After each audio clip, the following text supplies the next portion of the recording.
Alors notre première étude de texte Kamit va nous permettre de rendre hommage au professeur Omotunde.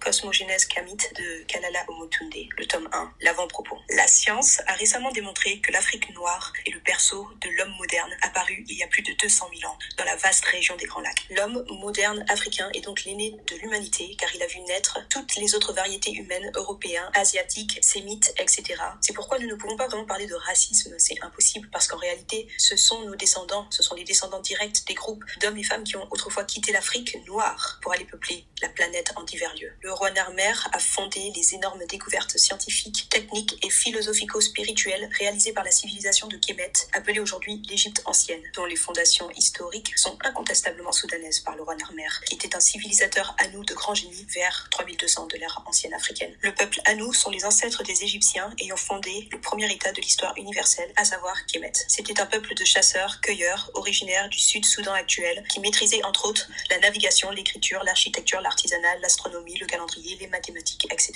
Les Anous sont les inventeurs de l'écriture et les rédacteurs des premiers textes sacrés professant de l'existence d'un Dieu unique dans l'histoire humaine, datant de la fin du 4e millénaire de l'ère ancienne africaine. Cette notion de monothéisme a été reprise par le judaïsme avec Yahvé vers 459 de l'ère ancienne africaine, puis le christianisme avec Dieu au 1er siècle de l'ère occidentale, et ensuite Allah vers 800 de l'ère occidentale. Les Medou Necher, les paroles de Dieu, soit les saintes écritures, sont contenues dans notre fameux Medjat Necher, soit notre livre sacré. L'égyptologie occidentale appelle ce livre sacré ancestral le livre des morts des Égyptiens anciens. En réalité, le titre est Raou New Peret M Eru, soit les formules sacrées permettant la sortie de l'âme du défunt justifiée à la lumière du jour. En effet, le jugement de l'âme et la croyance à la résurrection et à la vie dans l'au-delà est prouvé dans les textes sacrés kamites qui composent le corpus liturgique final de notre livre de la résurrection, composé des textes suivants. Les textes sacrés des pyramides, qui sont des textes rituels qui accompagnaient l'âme du roi défunt vers l'au-delà. Textes sacrés des sarcophages qui reprenaient en grande partie le texte des pyramides. Le livre des lois, dont les rédacteurs bibliques ont largement puisé pour rédiger les actes de la vie quotidienne et spirituelle attribués à Moïse. Le livre des 2 chemins ou le livre de la Douate, qui contenait une carte de l'au-delà révélant les 12 régions que l'âme doit franchir après la mort pour ressusciter. Il était composé de prières que l'âme vertueuse du défunt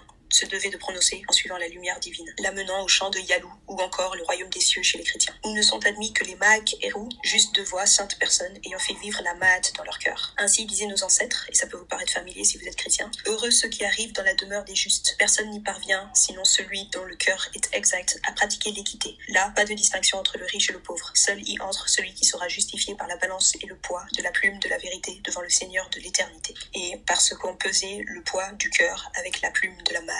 Le texte des litanies de Ré, révélant 75 des aspects par lesquels le Créateur se manifeste dans sa création. Et enfin, les écrits des sages kamites. Ceux-ci avaient pour mission de révéler au peuple les principes et préceptes divins, leur garantissant la résurrection de leur âme.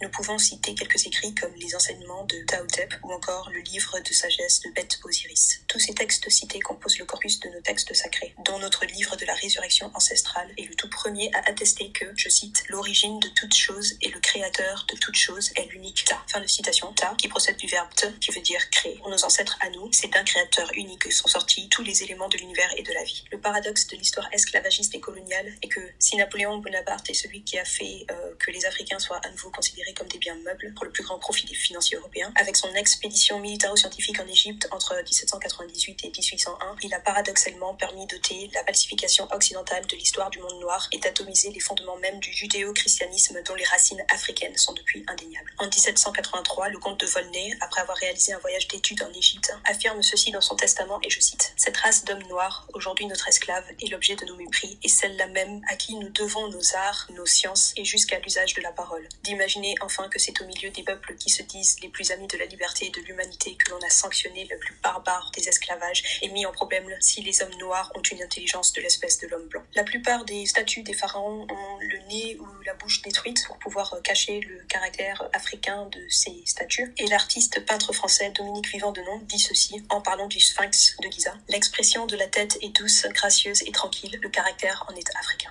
après son voyage dans la basse et haute Égypte pendant les campagnes du général Bonaparte. Les textes sacrés africains ont donc été copiés. C'est pourquoi nous retrouvons dans la Bible, par exemple, quand Dieu de la Bible Yahvé est loué par Moïse en disant « Car 1000 ans sont à tes yeux comme le jour qui est passé hier », nous lisons dans 2 hymnes égyptiens destinés à Amon-Ra, « Jet, l'éternité est devant tes yeux comme le jour qui est passé hier ». De même, la sourate 2, verset 163, résume tous les écrits du Coran disant, à savoir « Votre Dieu est le Dieu unique, il n'y a point d'autre à part lui, le tout miséricordieux ». Mais il s'agit d'un extrait d'une fidèle copie du très célèbre hymne à Aton, rédigé par le pharaon Akhenaton, qui dit ceci « Ô Dieu unique, qui n'a point d'autre au-dessus de lui », dont le psaume 104 fait aussi écho.